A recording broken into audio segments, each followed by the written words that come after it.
listen from Pretty Bird Attire. You can probably hear the pretty birds in the background.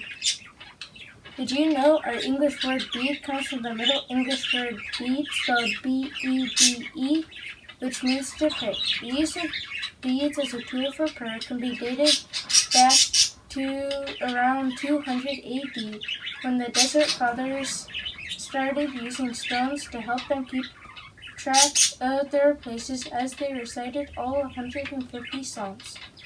Later, around 400 AD, St. Gregory of Nyssa invented the more portable prayer rope with knots for the same purpose. Eventually, when lay people caught on who did not have the whole Psalter memorized or were illiterate, it was granted that saying the Pater Noster, Our Father, or Lord's Prayer would count, the same as reciting the Psalter. Thus, through medieval times, they are often called Pater Noster beads. The Hail Mary would also be prayed, but it did not include a petition to Mary until after the Reformation, when the Roman Catholics added it at the Council of Trent. As Lutherans, our family uses prayer beads to keep our prayers focused, to meditate on Scripture, and to remember Christ crucified for us.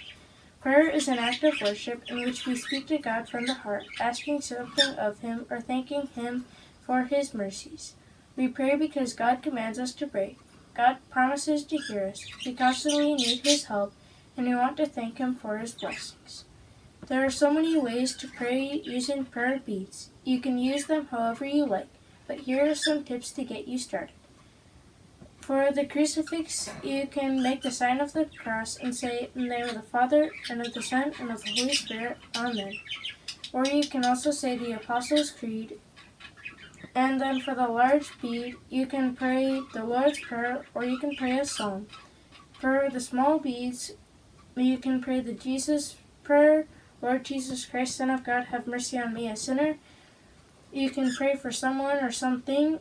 You can pray parts of the catechism, you can pray scripture verses.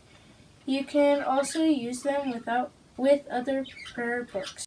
Here I have examples of different books that you can use to aid your prayer life. The first one is a mini book that you can download and print for free at prayerbeads.prettybirdattire.com.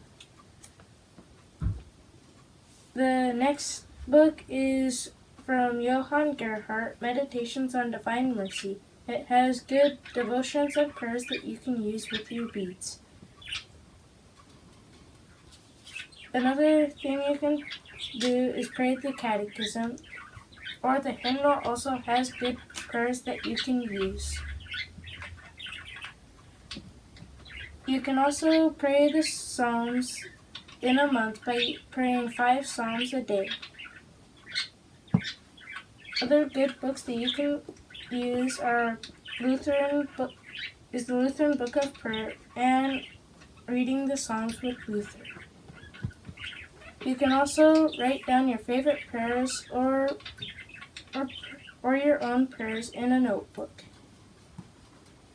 Thank you for watching. I hope your prayer bead experience is a blessing.